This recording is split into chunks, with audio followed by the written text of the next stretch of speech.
listeners.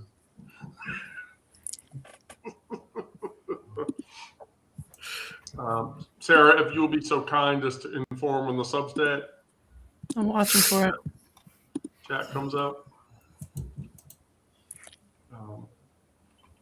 We are live on Blue Sky now via There's stream. Substack. Yeah.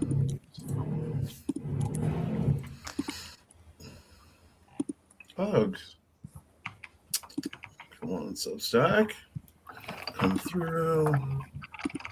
Come through YouTube. Come through.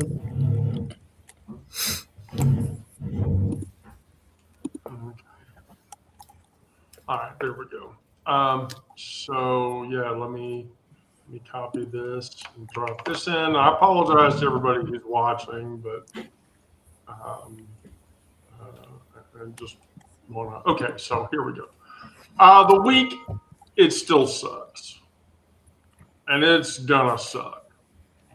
And so we're gonna sort of talk about survival feelings for a while until we decide that's not what we want to talk about anymore. But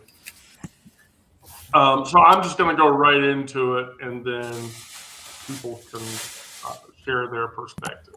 So the starter for this is we can learn to work and speak when we are afraid in the same way that we have learned to work and speak when we're tired.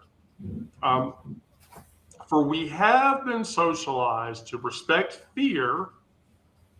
This is incorrect, but more than our own need for language and definition. And so while we wait in silence for the final luxury of fearlessness, the weight of silence is what will choke us. And so following that train of thought, fear is a visceral and vivid experience. It's like shoving a penny in the back of your mouth and tasting that metallic copper, sensation when, especially as a trans person, deciding whether to use a bathroom in a gas station or not. There's fear that's involved there. That's the cold sweat on your spine when someone clocks you mid-sentence. Their eyes narrow, they're recalculating. There's that fear is every legislative session that we watch while they attempt to erase us and decide whether we deserve health care or whether my body is real or whether my children should be taken away from me or not, because that's what fear does to you. And that's the fear that we live in under the current political climate. But here's the thing that I want you to take away from that, and that's that they've always wanted us to be afraid. To be afraid enough to disappear, to go in the closet, to detransition, to die quietly. But most of us aren't. I mean, this live session is essentially none of us agreeing to be quiet. And so what do I say? Fuck their comfort. I'm afraid they'll fire me. I'm afraid my family will abandon me. I'm afraid I'll be murdered for existing. Those are all things that I am legitimately afraid of. I had a work experience where in the not too distant past, where I was sitting in a bathroom and I was using the bathroom, and there were two people who used their names in the bathroom, and one person said to the other, that thing might be in the bathroom with us. And the other person told that person, you need to be quiet. You need to leave her alone. She has enough problems without you spewing that kind of hate. And the other person said, well, he doesn't even look like a girl, so why is he even kidding himself? Yada, yada, yada, yada. And then I walked out of the bathroom after they left. And what I didn't realize is another coworker was in the bathroom as well. And she walked out and she looked at me and she said, "Wendy, are you okay?" And I said, "I'm not okay. I'll live, but I'm not okay." And so I left the bathroom and she was still in there. And so, sure enough, like an hour later, I had an HR meeting pop up on my calendar. And I walked into that meeting, and it was the two people who were talking, myself, an HR rep, and the person who was in the bathroom left when I walked out. I won't say their name. And so my HR business partner basically said, "I understand this has happened, and I want to understand why this has happened." And there was some interaction, and the person who was the guilty party yelled and screamed a bunch. And then when that happened, all of us but the HR person and that person were asked to leave the room. And then a little bit of time later, I found out the person was put on unpaid administrative leave for 2 weeks. They issued an apology to various members of the organization, myself included. And then I was told that will never happen again. And so that's the fear, that we live with. That's the fear I go through every day. So, all right, who wants to go next? I'm not going to pick on people. Oh, okay. Well, sure. There you go, Onyx. Yeah, fear. I'll go. So fear. One of the big things that I'm having fear with right now is ICE. And to be completely honest, I'm a black trans woman or trans non-binary woman, and trying to not have my passport, having a birth certificate that does not match my legal name, anything like that. I feel like being caught out in the roads, that I could just get scooped up anytime. So, that's a big fear of mine, especially since I've been known to be in Marietta right now. That's where I live. They've been seen in various parts of Georgia, in various stores, in various organizations. So, from that point of view, yeah, fear got me. From the point of view of being trans, being trans is resistance, being seen is resistance, being seen is resilience. So I will keep on being openly trans. I will not go back in the closet. I've seen the numbers of a lot of people going back in the closet. A lot of people detransitioning. Well, not a lot of people, some people. But I don't see that as for me. Like, I've been out long enough, and I feel like I'm going to have to stay out in order to not necessarily legitimize myself, but to show myself that I can say fuck you and continue to live my life.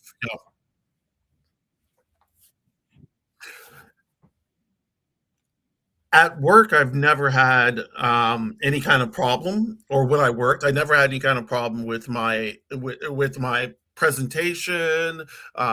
Using like the women's restroom, I still get like a problem because people will say shit. But I still do. Like, the only time I'll use the men's restroom is if the women's restrooms are like clogged up, and then I have to go to the bathroom really badly. But other than that, yeah, I never in the men's restroom. I don't trust men in the men's restroom anymore. Um, yeah, I, women women's restrooms are kind of tricky for me, but you know what? My voice is kind of deep, so whenever I talk, people are like, "Who the fuck? What's this dude doing in the bathroom?" But I do go like with a partner. Like Egg will come with me, or like a female or woman friend would come with me. But yeah, no. Okay, let me stop talking.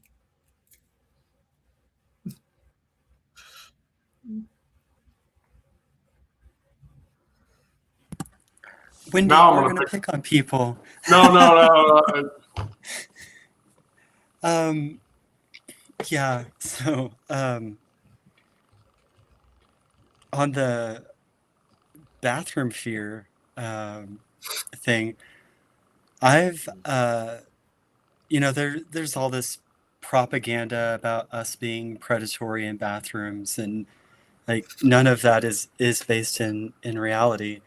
And the facts are that um, we're much more likely to be the victim of that kind of assault than a cis woman is, and um, the like they they are at risk, but it's not from us; it's from cis men. We have the same predator, um, and the only place that, or the only bathroom I've been assaulted in was a men's room. um, but that was like pre-transition, and I just wasn't manly enough. So because the bullies were clocking me even before my egg cracked. So, um, but like that on the as far as fear goes, like I had a conversation with my mom um, a few months back, and it was about some of the online harassment that I've received, um, which y'all have too. It's slurs and threats and all of that stuff, and I share some of those things like on my Facebook sometimes because I want people to see that and hopefully uh, call to account their friends or family or whoever who perpetuates that kind of thing. Excuse me. But my mom and I were talking, and she was like, when I first saw you posting about being trans, about issues you face, saw the things that you write about, um, I was really worried for your safety. Um, but then I realized that if you don't speak up for yourself, no one else is going to either. And so I think that's an important part of fear and facing fear is that, um, we have to face it. We have to speak up. And as we speak up, that's how we gather allies to speak up when we're not there.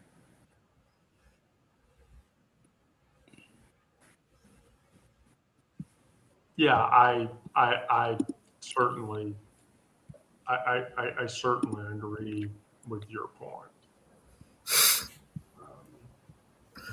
I certainly agree with your point.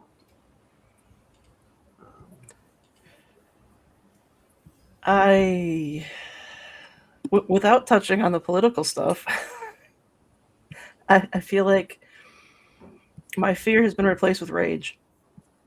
And that's basically what's sustaining me at this point. That's yeah, I can't verbalize it any more than that. So your fear is replaced by rage and anger. Mm-hmm.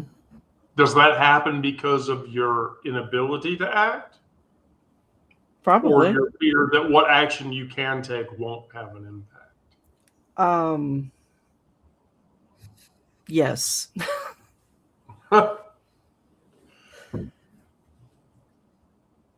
That's pretty astute.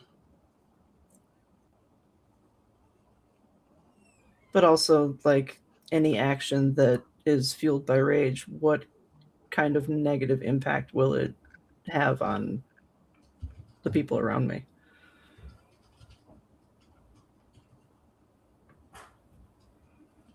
Because anything that's That- fueled by rage is not going to be pretty. It's not going to be organized. So I guess fear of that. I don't necessarily think that's something that you should be afraid of.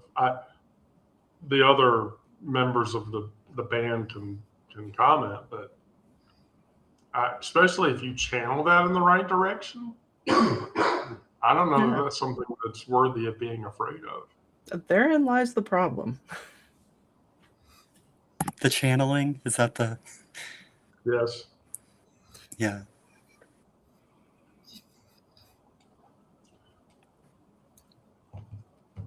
That becomes power.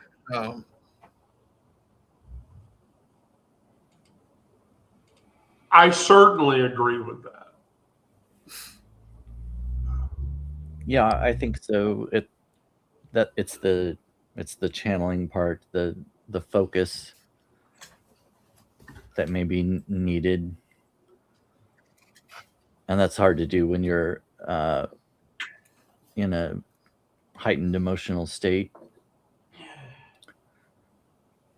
I kind of I mean, some of my fears are related to ICE, but not necessarily for myself. I just fear for what they're doing and what part they're playing in what could be a civil war.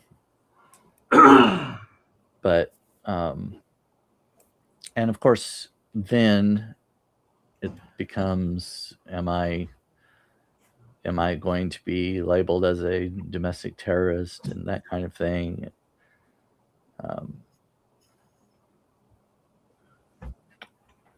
I don't think it will happen to me as quickly as it will some of you all,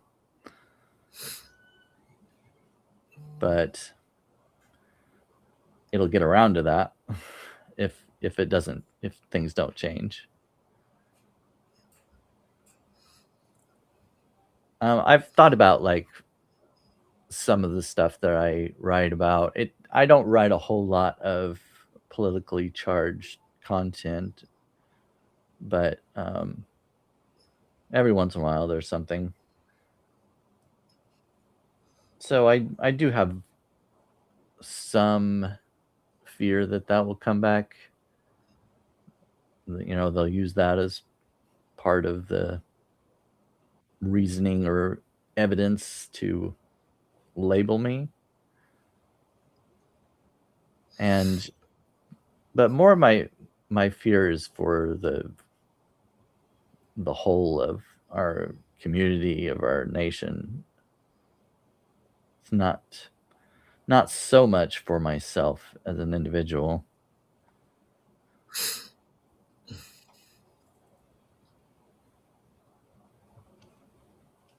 I think what you're suggesting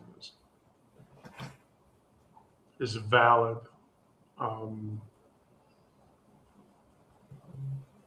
You know, speaking from purely a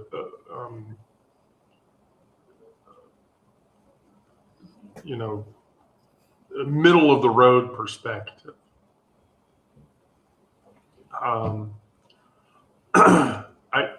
I feel like, and Onyx, you're certainly going to have an opinion about this. In a racist society, it is not enough to be non-racist. We have to be anti-racist. The same can be said for in a transphobic society. We can't be not transphobic. We have to literally be anti-transphobic or anti-homophobic. And we have to call that out. And the reason for this is that neutrality serves as oppression. Silence enables violence. I'm saying I'm not a racist or I'm not a transphobe or I'm not a homophobe means nothing when you watch injustice unfold and you do nothing about it. Anti-racism, as much as anti-transphobia, anti-homophobia, and anti-rhetoric, requires an action. You amplify marginalized voices, you confront bias, you redistribute resources, you challenge systems, you show up. That applies itself even beyond racial and gender and orientation barriers. Anti-fascism, anti-transphobia, anti-ableism, all demand the same kind of active resistance. You just check yourself every day. What did I do today to try to dismantle that oppression? Normally, when I ask myself that question, it's whatever the fuck it is that I published at 11 o'clock, which I hurriedly publish before 11 o'clock or try to, so that I can drop it into a Jeff Tiedrich post because Jeff's readers really appreciate my writing. But ultimately, if the answer is nothing, if I answer nothing, then I have to admittedly say I'm part of the problem. Being good isn't enough. Being kind isn't enough. Being actively, relentlessly, inconveniently opposed to every hierarchy that crushes my human dignity, everyone else's human dignity, that's the work that I have to do, that any of us should do. And, you know, as a trans woman, I don't get the luxury of neutrality. I walk around, I breathe, I refute the binaries that those people are trying to hold up, be it white supremacy or patriarchy or gender binary or even capitalism. Our existence is political whether we want it to be or not. My bathroom situation echoes that entire sentiment. So, and we have to be fair. I mean, we live in a world where currently fascists are organizing, and they know our names, and they know our addresses, and they know our medical records. And so, when I think about that, I can't actively say I'm going to be neutral. I shouldn't have walked out of the bathroom and said, that hurt me, but I'm not going to deal with it. That was the wrong thing for me to do. And so, you know, that's my complicity. And so that's why I speak out as often as I do. So now I'm going to pick on Miranda.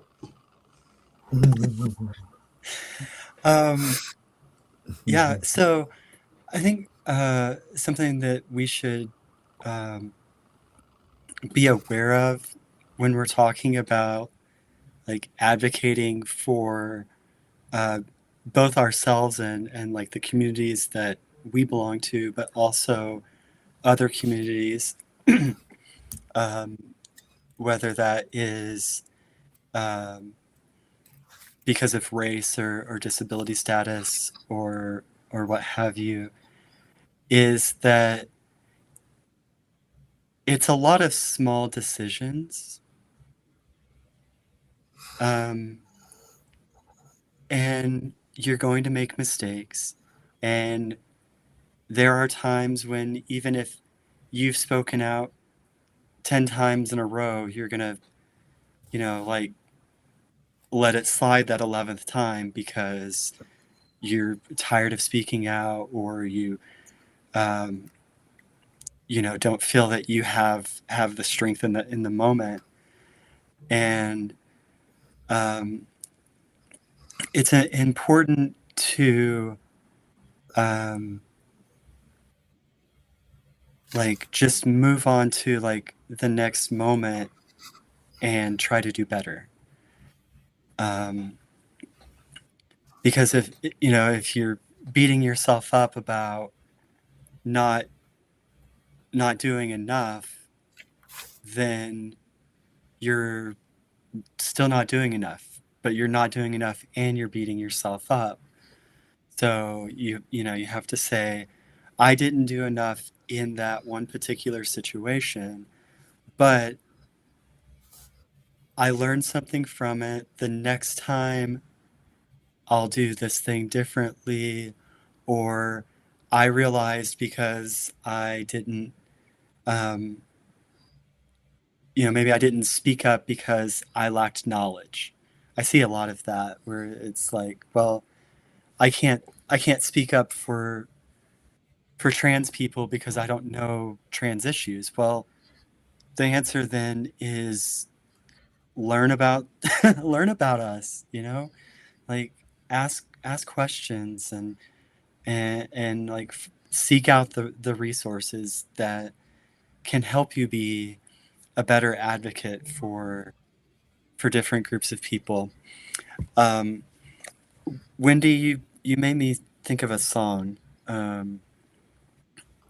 There's a song by Jason Isbell and the 400 Unit called White Man's World.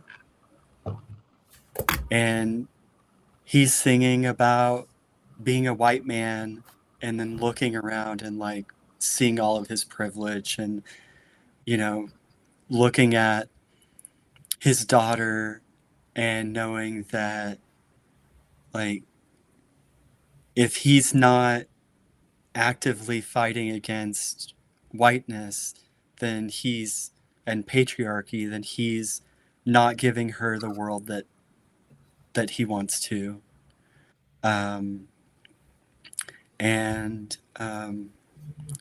There's a particular verse where he's talking about one of those moments of inactivity and being silent in a situation where he should have spoken up. And that goes, I'm a white man looking in a black man's eyes, wishing I'd never been one of the guys who pretended not to hear another white man's joke. Oh, the times ain't forgotten. So,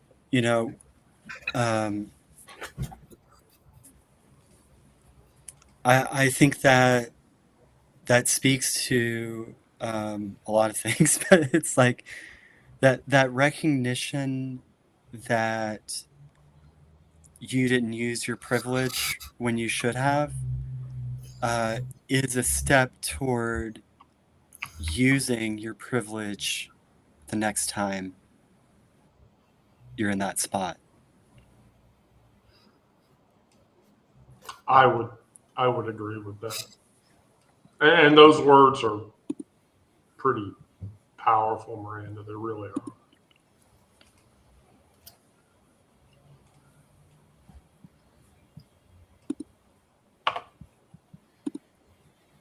She'll eventually see, right?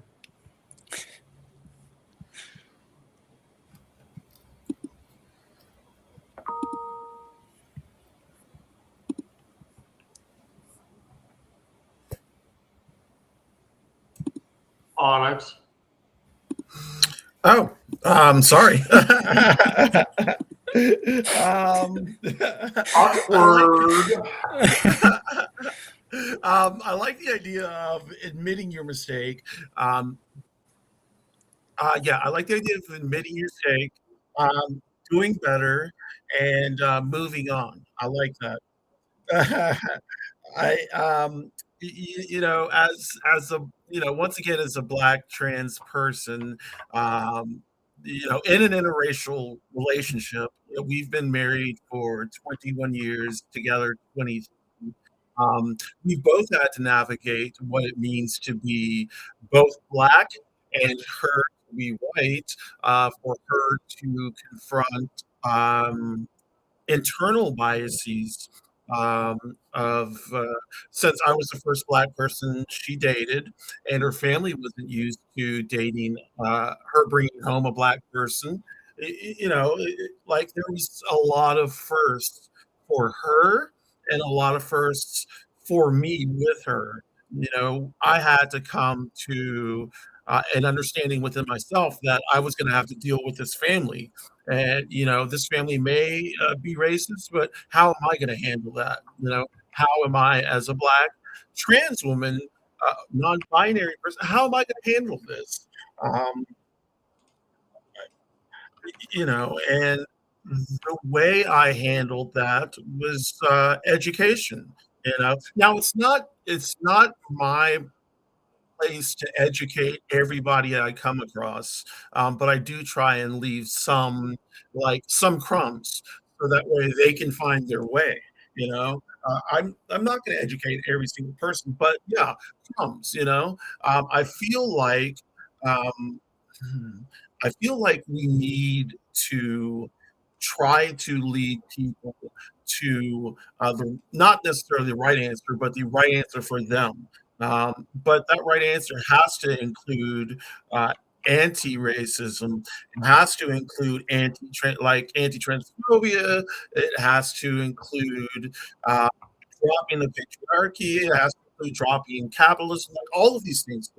Like in order to be a person in society, and to be completely ingrained and ingratiated in the society, we have to be anti all of these things. That's the only way this is going to work as a people and as a global unit.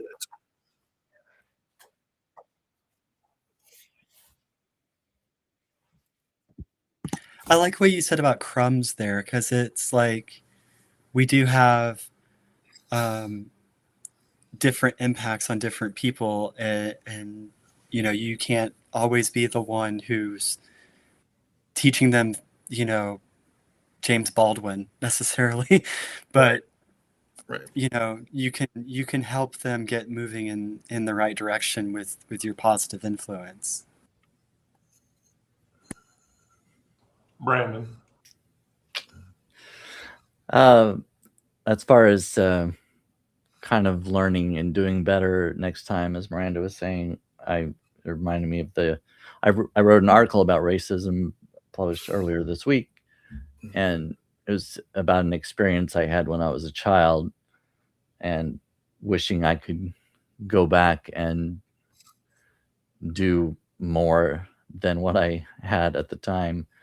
I mean, I was a shy, introverted kid. It was my brother, but I told him to shut up.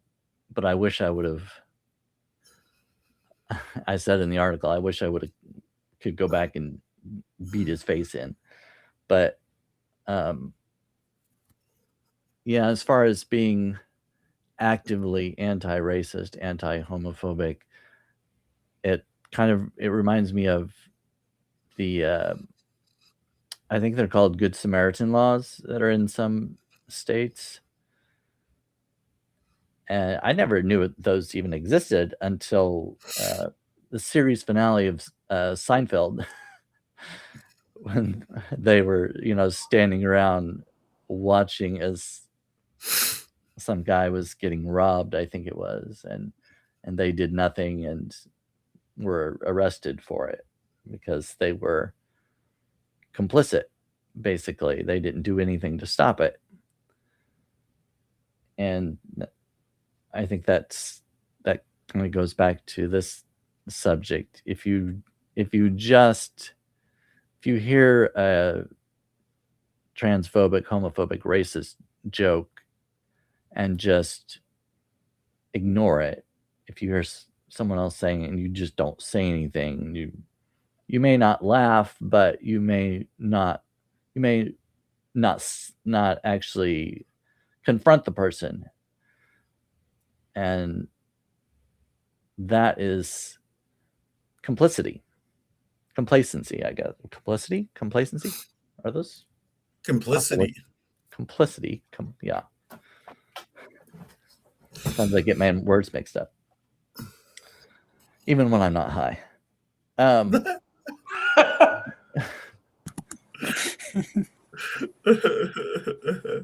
Oh, Complacency, complicity.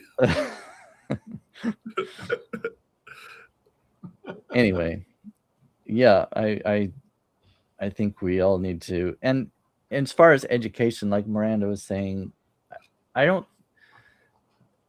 sometimes I don't think you need a whole lot of education. All you need to know is that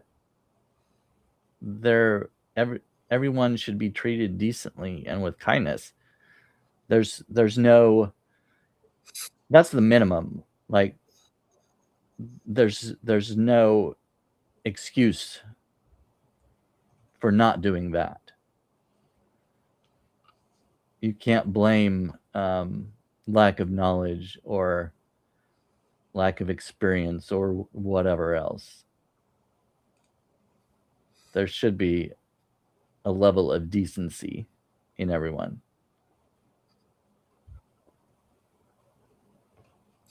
well, Hate is taught. I would readily agree. You were saying, Oh, hate is taught. Everybody, yeah. like when you're born, it's not hate. There's like, Yeah. yeah. I mean, I guess you really just have things to add because, the idea of people being ignorant of trans issues, it's a cop-out. Because, I mean, every adult has a concept of human rights and decency. And, I mean, we all know what the golden rule is. If you don't want to be treated that way, why treat somebody else that way? I ran into a similar instance with my mother-in-law. We got into a pretty heated argument. She didn't understand my stance on what was going on with the stuff in Palestine. And it's like, she says, oh, it's complicated. Well, what's complicated about children being targeted? There's Right. nothing complicated about that. And I know I'm kind of skipping around a little, but like when I was growing up, I was always taught, like, believe none of what you hear and half of what you see. So to me, that means like somebody can talk about how much of an ally they are to any group of people, but if their actions don't reflect that, their words have no power.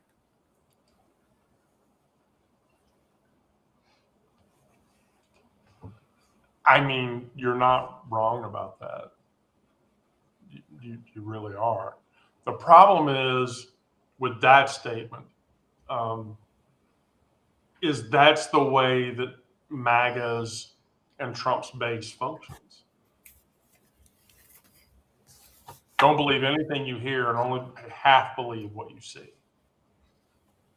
And they use that methodology as a cop-out for it doesn't exist because I don't believe it. I was doom scrolling through TikTok last night, and there was some dude who was like, I don't believe gay people exist. And it's like, Wow, that's quite a statement. I'm a ghost. I like wanted to comment on the dude's message and say, are you sure about that? Because I want to be, and so then later in his spiel, it was, I don't believe they exist because they're demons, or they're people who are possessed by demons. And so I was close. trans Ghost, people- demon, something. Yeah, ghost, demon. I mean, can I at least be a cool, tabletop RPG monster if you're gonna put me into that category or whatever? I mean, ghost and demon, it's so boring. And it's so retentive. So I don't know. With we're in the final segment of the show. I don't know if you saw my foodie and practicey moments from the day, but I figured we could talk about those because one of them will make Brandon cringe. Oh dear. Um, Oh no. okay, you ready, Brandon? No. At least he's honest. Well, here, let's put Brandon up on the top, so 'cause Oh, I'm no. not gonna, so everybody can watch Brandon react. Now, Oh, I dear. know this person over here is gonna react when I say this too. Are you ready? Here we go. Ready? Bake your bacon. Bake your bacon. Yep. Okay. No. I've heard of people doing that. Yeah. I Why? can't. No. I can't. Huh? Why not? Why can't I? Yes. Why can't you? You have a stove. You have I an oven, bought a right? bacon press. Why would I bake my bacon? I can't use the press with it. It's delicious. What the What's fuck a is bacon press? It's like Yeah. a press that you use for making smash burgers, but you put it on top of the bacon so that it doesn't shrink when you cook it. Yeah, just like restaurants. What? I have never heard of this technology, Brandon. Do you know what they're talking about? I haven't heard I of the haven't- bacon press. I've never. Do I heard need of to a go bacon get press. it? I'll go get No, it. I don't need it. It's cast iron and everything. So whether or not I bake my bacon depends on application. Like a lot of times if I'm cooking, like eggs and bacon, I want to have some of that bacon fat to cook the eggs. So, then I might cook the bacon in the pan. Yes. But, otherwise baking the bacon makes a nice, even, crispy slice of bacon. And you can do more fun things like candy it and Yeah. yeah. But See, all the so here's the thing: like, if you bake the bacon, I mean, like, especially if you bake it on parchment paper, doesn't the parchment paper like soak up a super shit ton of the grease? No, it's like It It's does, not but some of it absorbative at all. pulls. Right. Some of it pools.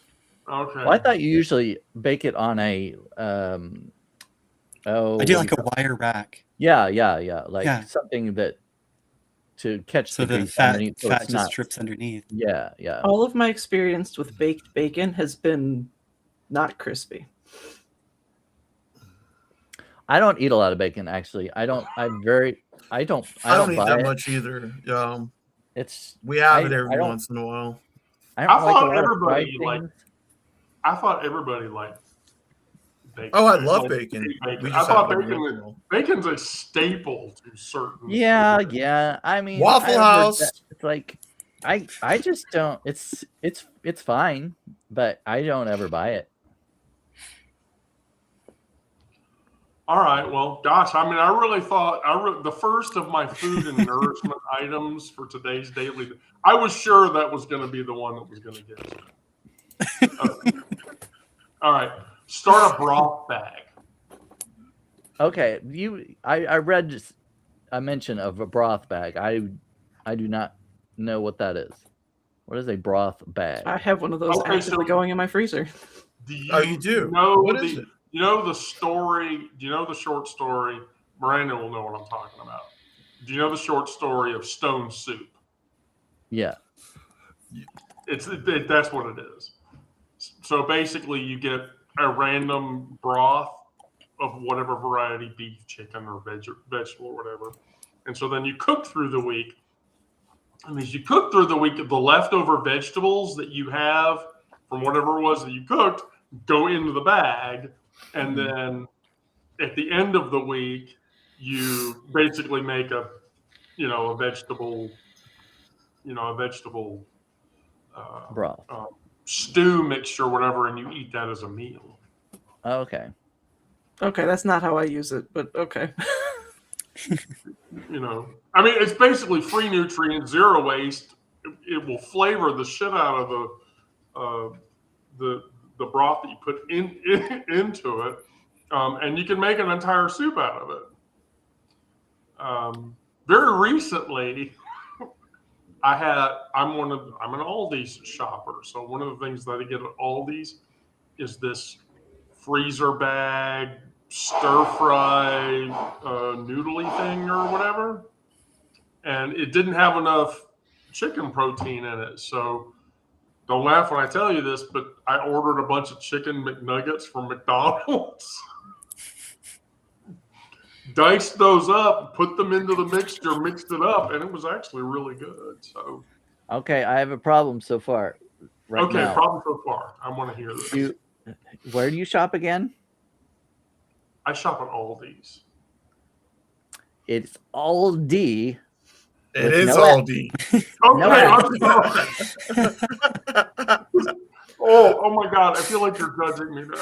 As soon as he said I have a problem, I was like, yeah, he's about to do the pedantic thing, and it's going to be Yeah. Right.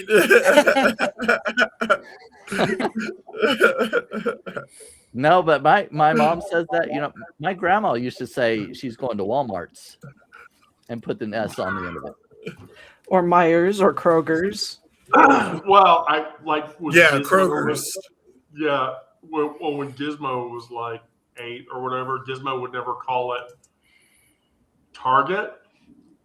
Gizmo would just call it the Big Red Ball store. The store with big red balls. Wait a second. I'm not gonna go there with my 8-year-old. And then my final food and nourishment tip, and that Brandon, in future shows, you're going to be at the top of the screen for this. Oh no. How hard is it to make your own bread? I don't make it very often, but I have made it. It was all right. I mean, it just takes a while. But baking bread is not that complicated, right? No, it's not difficult. It's just the length of time it takes waiting for it to rise, and then again, sometimes it depends on what kind of bread you're making. But yeah, it's not difficult. Yeah, it's a little bit time consuming. It can be messy too because you're getting out all this flour. Well, so now Elaine raises this point, and so I'm asking the culinary expert of our group. Oh gosh, don't Yes, ask. I That's consider not me. Brandon the culinary expert of our group. Is a bread maker worth the money? Oh, well, I don't. For one thing, I don't like the space it takes up. I've Yeah, got because they're so I big like- and bulky. Yeah. I have an air fryer that somebody gave me, and that's bulky enough. But I like my counter space, and if I've got this huge, because a bread maker is fairly good size, and I don't want to have it out all the time, and also don't want to taking up space in my cabinets and stuff like that. So for me, I'd rather just make it homemade without the bread maker, just because I don't want to deal with that thing all the time. Because I don't break bed. I don't break beds. I don't break beds. Are you don't. sure about that? Try harder. I don't. Wow. I don't break beds or bake bread, either one, very often. So for me, it probably would not be worth it. It's if you want, I guess if you did it a lot, and especially if you were gonna sell it at a farmer's market or something like that, then maybe yeah, it might be less time consuming and stuff like that. But for me, no, it wouldn't be worth it. Mm-mm. We used to Okay. have one, but we have to do gluten free because my wife and and younger kid have a gluten allergy. And even though there were like recipes that were like, here's how to do gluten-free bread in a bread maker, it always came out too dense. Mm. Okay. Well, for the final bit, we're gonna pick on Sarah. So day-to-day life practice. So people will laugh, but I have the ADHD cleaning journal to remind me to do shit around my house. And so one of the things that this thing teaches you is the first place rule. Do you know about the Yes. first place rule? When you are looking for something and it's not the first place you check, that's the place you should always put it.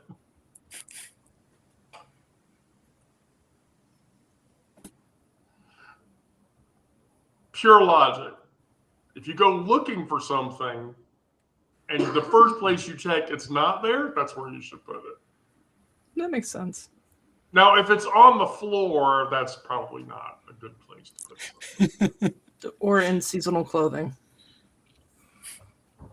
Wait, you put shit I make in the piles seasonal on the floor. clothing? Sometimes I put my keys in my winter coat. Sometimes they just get left in the pocket. Okay. I just want to ask. I have a healthy use of command hooks. Am I the only person that does this? I mean, I've got a bunch I of do it. hooks on the other side of my door, but that's for Yeah, like coats. the plastic, like No, adhesive I've got an command hook. over the door thing that has 2 shelves on the top and then like a row of hooks for all my coats. Really? Yeah, Mhm. that's what we have too. We've It's got one of like those in the my bathroom coats, for my towels. wife's coats, and the kids' coats. Okay. I can't get command hooks to stick to my walls because I've got plaster. Mm. It just Really? tears holes. Yeah. I had one on the wall over here, and it was holding a hat, and it kept falling off the wall. A hat's not that heavy. I know. Did you cry at the drop of your hat? No. I might have said, "What the fuck?" Buy 40 pairs of the same socks. I agree with that. You find the socks you like, buy dozens, throw out all the others. Never match socks ever again. One gets a hole, throw it away. You still have 39 identical mates waiting to take its place. Should that become a problem, buy bulk socks. See, but I have a problem with this. And the problem with that is this. So I love very high length socks, like that go well above the knee. Buying 40 pairs of those would be severely problematic because it would be, And they don't sell those in the bulk pack. no.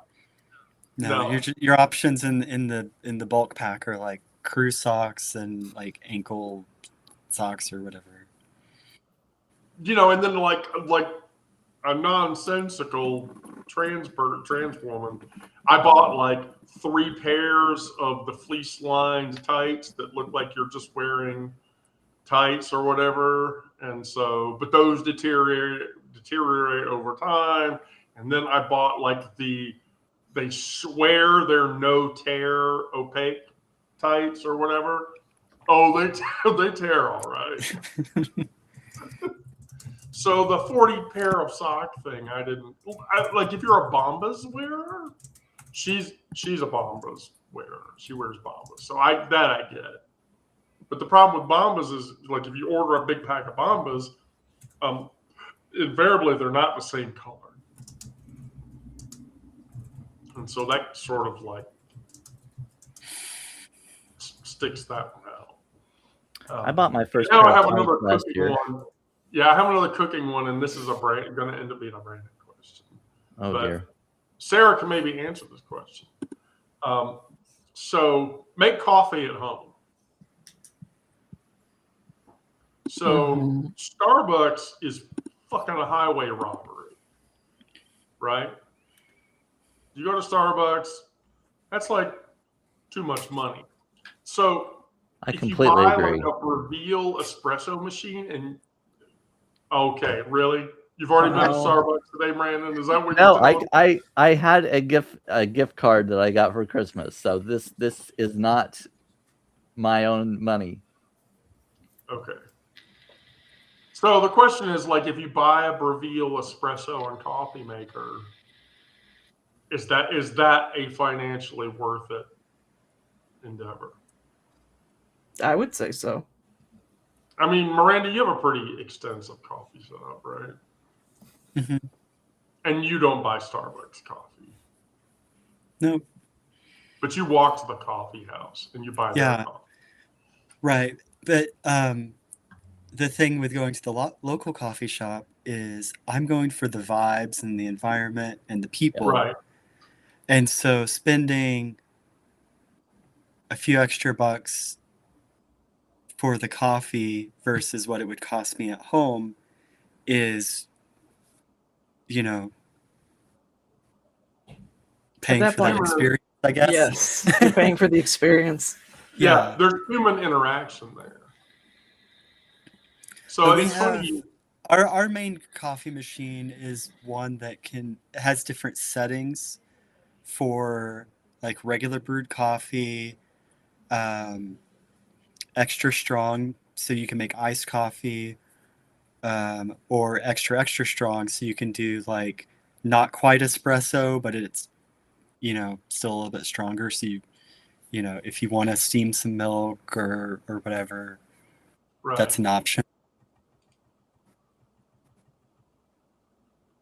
Yeah, I mean that tracks. The reason that I would go to a coffee shop.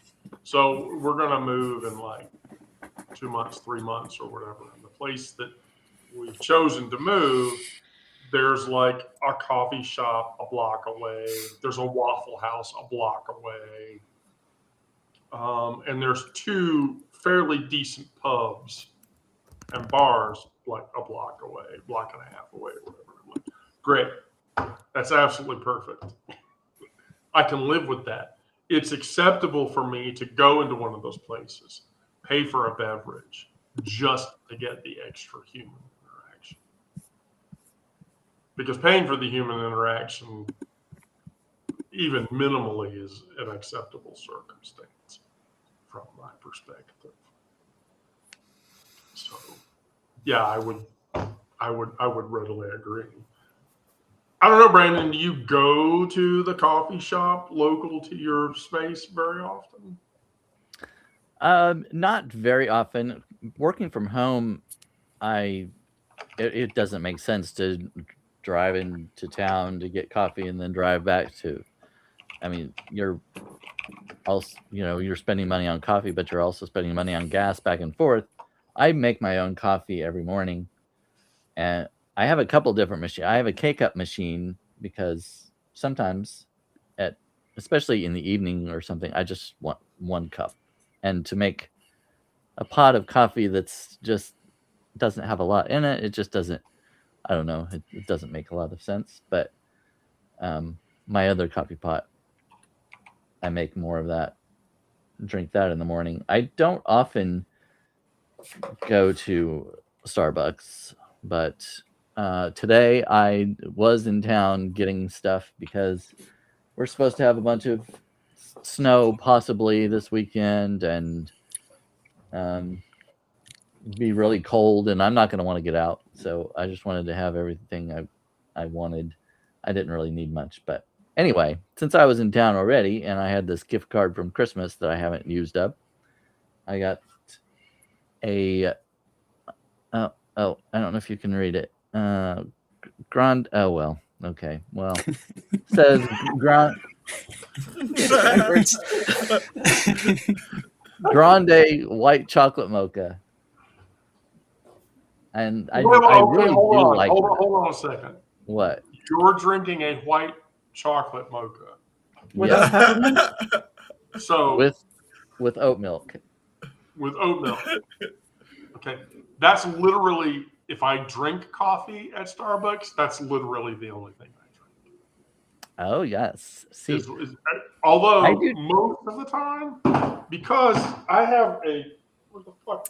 Oh, my phone dropped. Jesus Christ. She's over there just throwing things around again. Yeah. Sarah, I'm going to have to ask you to shut the fuck up. Oh, I thought you were going to ask me to leave.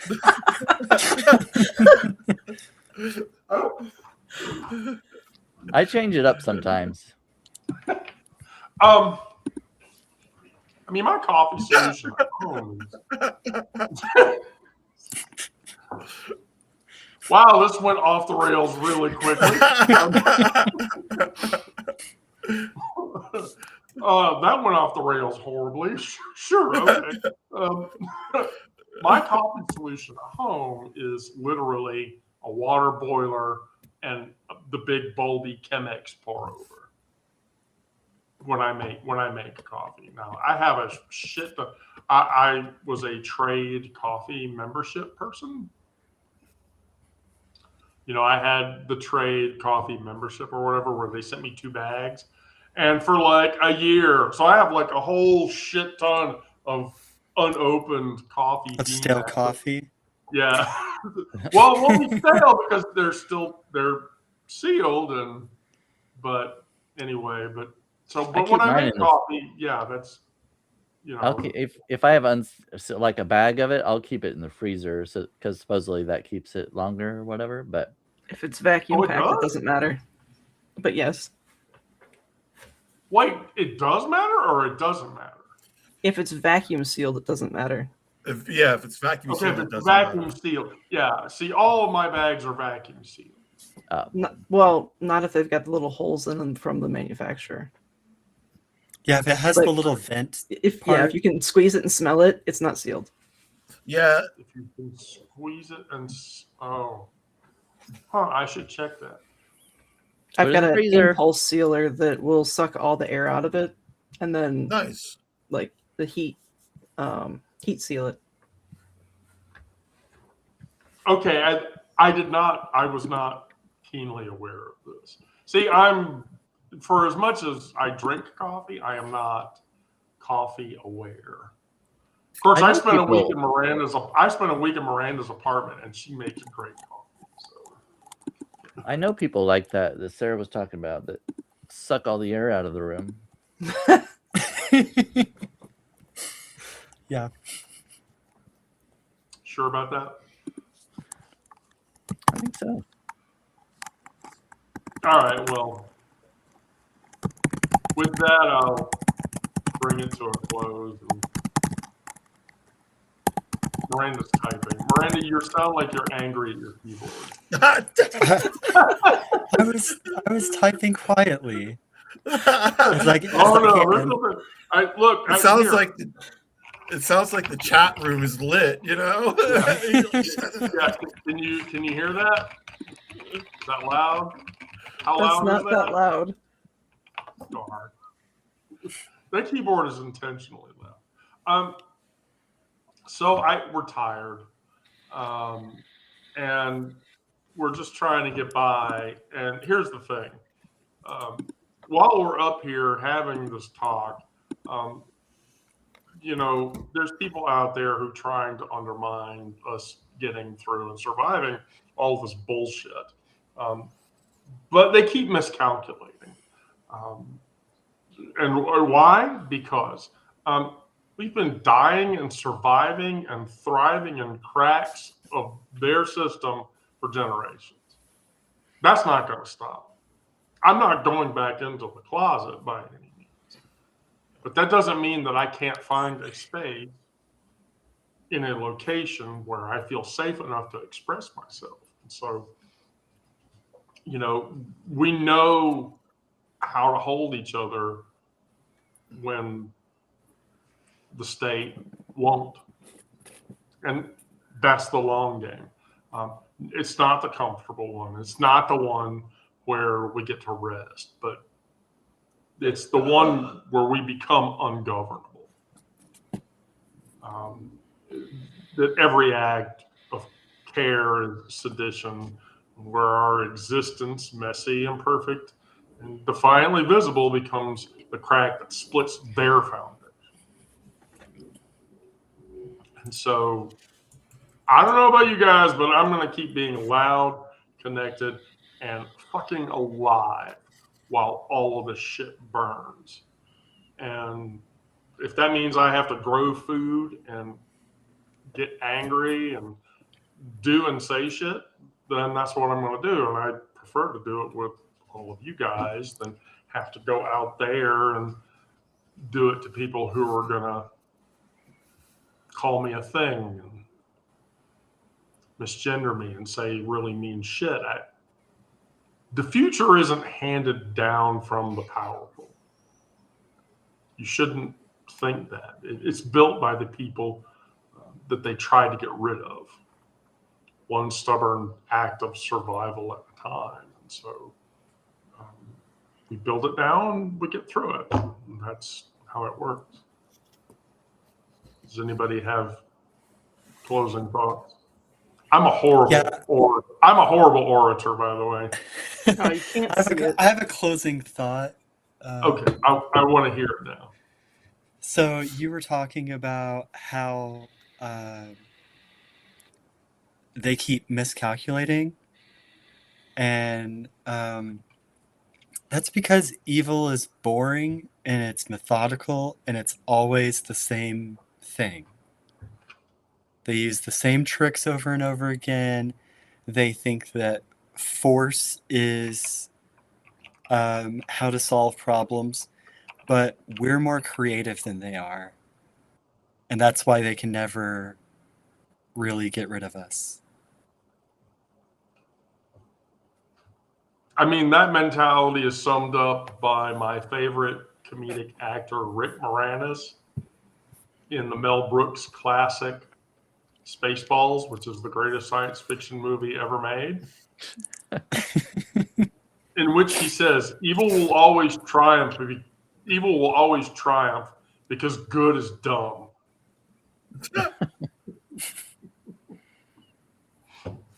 Now, ultimately, when he says this, it is within moments that he hits the self-destruct button on Mega Maid, causing her to explode and evil to actually lose. But yeah, they miscalculate because they expect our complacency.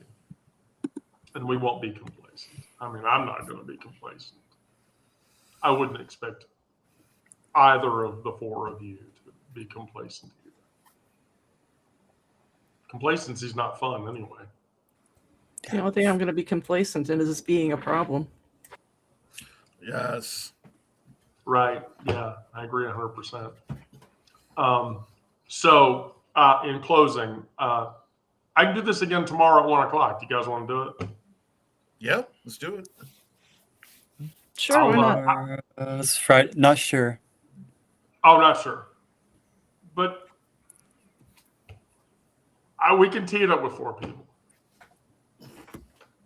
I'll have another good topic, I promise. I literally, the Daily Digest it's taken me like a long time to get the Daily Digest into like the form that I think people like or that people want. And I'm almost down to like, I've hit that sweet spot. So from a topics perspective, I maybe should have realized this like 8 months ago, but I didn't. So, oh well. Anyway, all right. Well, Miranda, Brandon, Onyx, and Sarah, thank you, all 4 of you, for. Don't listen to her. Don't make the noise. Don't make the noise. Don't stop making the noise.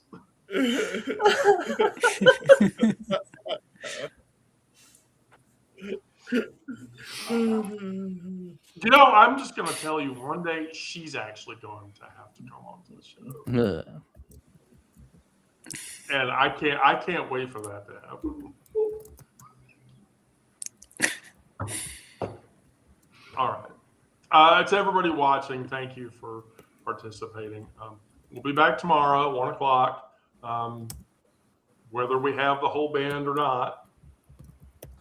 And we'll be talking about the same things. I'll make Brandon laugh and cringe at my food nourishment. Well,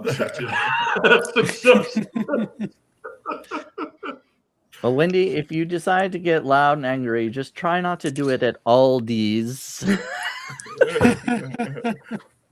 All these nuts.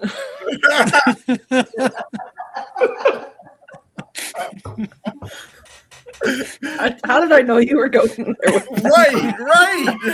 It was the perfect setup. It was so obvious, though. All these nuts.